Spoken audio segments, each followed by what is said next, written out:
अस्सलाम वालेकुम नाजरीन, TS1 न्यूज़ में आपका खैर मकदम है। आइए आज मुलाकात करते all India minority welfare association president जनाब शमशाद कादरी।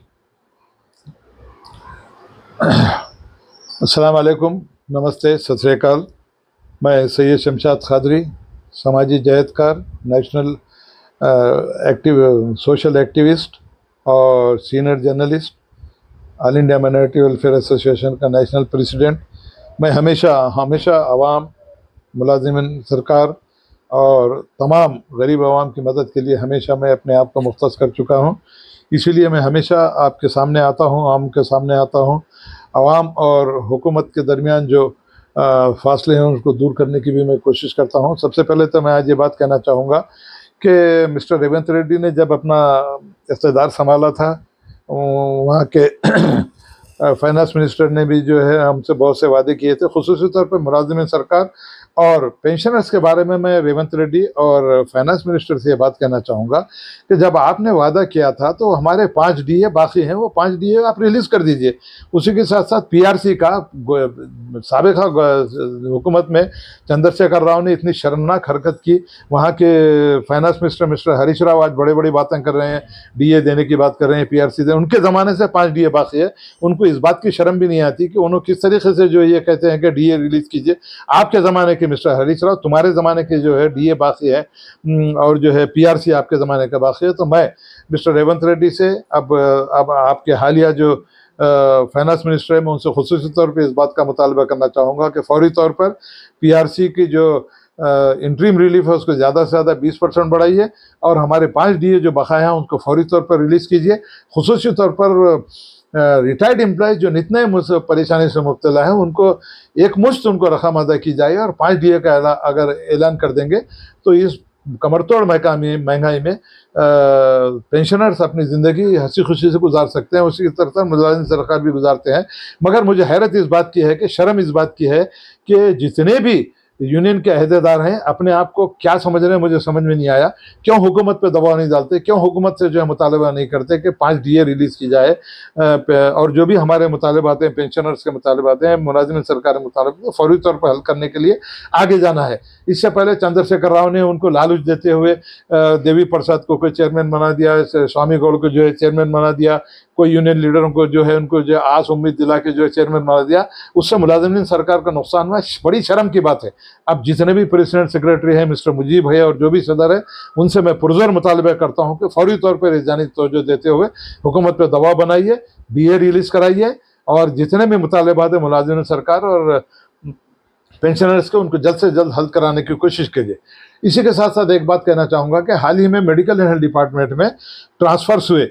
बहुत से लोग जॉइन हो गए मगर कुछ सो कॉल्ड रिकॉग्नाइज यूनियन के जो ऑफिस बेरर हैं वो कोर्ट को जा रहे हैं। ये कोर्ट का तो एक अजीब मामला बना लिया गया है। हुकूमत को ये चाहिए कि इसमें जस्टिफिकेशन करना चाहिए। जो 5 साल से ज़्यादा हैं उनको दूसरे मकामत पर जो है ट्रांसफ़र करते हुए, जो लोग 5 साल से ज़्यादा अरसे से दूर दूर मकामत पर काम कर रहे हैं उनको लाने के लिए जो परसों जो ट्रांसफ़र हुए, हम चीफ मिनिस्टर रेवंत रेड्डी को मुबारकबाद पेश करते हैं। उन्होंने ट्रांसफ़र तो कर दिए मगर नाम नहाद यूनियन के जो अपने आप को रिकग्नाइज यूनियन कहते हैं वो लोग कोर्ट को जा रहे हैं। आज तक उनको रिलीज करते हैं। मैं डायरेक्टर हेल्थ से इस बात का मुतालबा करता हूँ कि फौरी तौर पर उनको रिलीव करते हुए उनको अपने अपने मकामात पर रिपोर्ट करने की उनको हिदायत जारी करें। वरना होगा ये कि जो मुलाजिमिन ज़माने से जो है दूर काम कर रहे हैं फिर उनके साथ नाइंसाफ़ी होगी। मैं director health, commissioner family welfare और मेडिकल एंड हेल्थ डिपार्टमेंट की प्रिंसिपल सेक्रेटरी से मैं इस बात की गुजारिश करूंगा कि फौरी तौर पर अहकाम जारी करते हुए तमाम ऑफिसरों को कहिए कि जितनों के ट्रांसफ़र है उनको फौरी तौर पर नए कैंडिडेट्स को वहाँ। और एक ख़ास बात कहना चाहूँगा, मलेरिया में काम करने वाले 35 साल से काम कर रहे हैं, 300 रुपये डेली, रोज़ाना के 300 रुपये, बड़ी शर्म की बात है। जबकि वो लोगों ने कोर्ट से जाके अपना जो है कोर्ट से आर्डर भी ला लेने के बावजूद वहाँ का AO, वहाँ का DMHO मिस्टर वेंकटी नित तरीके से उनको परेशान कर रहे हैं। कोर्ट के आर्डर आने के बावजूद भी उनको जो है पैसे नहीं दिए जा रहे हैं। कोर्ट के आर्डर आने के बाद उनको जो है 730 रुपये रोज़ाना के हिसाब से उनको जो है पेमेंट देना है। मगर ये AO वहाँ का सुनील जो AO है और वहाँ के जो DMHO मिस्टर वेंकटी हैं वो न जाने क्यों इन मुलाजिमिन को परेशान कर रहे हैं। मैं ख़ास तौर से health minister, finance minister, director health, commissioner family welfare और मेडिकल एंड हेल्थ डिपार्टमेंट के प्रिंसिपल सेक्रेटरी क्रिस्टिना मैडम से इस बात का मैं पुरजोर मुतालबा करता हूं कि फौरी जानिब इनको अहकामात जारी करते हुए उन गरीब मुलाजिमीन को जल्दी से जल्दी बजट सैंक्शन करके उनको जो एरियर से उनको दिला देंगे तो वो 2 वक्त की रोटी खाते हुए अपनी ज़िंदगी हंसी खुशी गुजार सकते हैं। अब एक बात का अंदाज़ा लगाइए, 35 साल की उम्र होने के बावजूद अब उनको जो है रिटायरमेंट के लिए एज बार होने के 4 से 5 साल बाकी रह गए हैं, जबकि जियो 212 जियो जिस वक्त रिलीज हुआ था, जिन्होंने 5 साल सर्विस मुकम्मल की थी, उनको जो है सर्विस रेगुलराइज करना था, मगर उसके साथ भी नाइंसाफ़ी। मैं फौरी तौर पर chief minister, finance minister, director health, commissioner family welfare Shrimati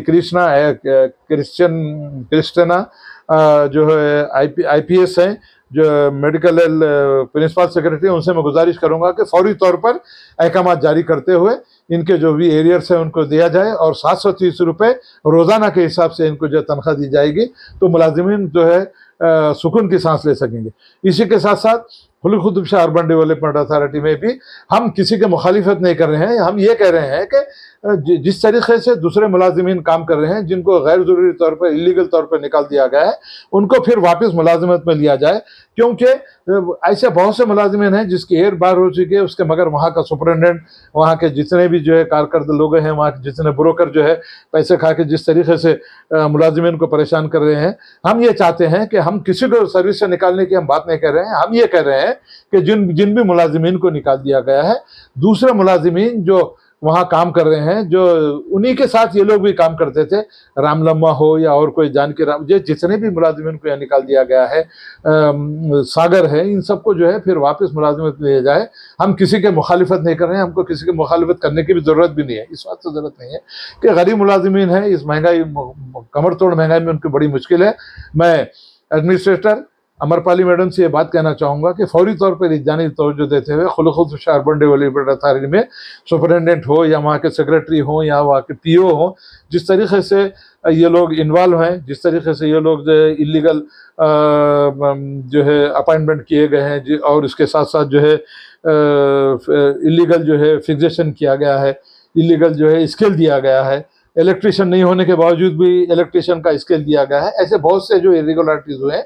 हम किसी की मुखालिफत नहीं कर रहे हैं। हम ये चाहते हैं कि साफ़ सुथरा एडमिनिस्ट्रेशन हो, साफ़ सुथरा एडमिनिस्ट्रेशन से तमाम मुलाजिमीन के साथ उनके साथ इंसाफ हो। मैं वहाँ के मिस्टर अमरपाली मैडम IAS से मैं इस बात की गुजारिश करूँगा कि फौरी जानिब तवज्जो देते हुए उन मुलाजिमीन के साथ इंसाफ किया जाए और उनके जो एरियर्स हैं उनको एरियर दिया जाए, जिनको टाइम स्केल दिया गया उनके सर्विसेज को रेगुलराइज किया जाए, ताकि जो 25 से 30 साल से मुलाजिमत कर रहे हैं उनको जो है सुकून की सांस लेते हुए उनकी ज़िंदगी हंसी खुशी से गुजर सके।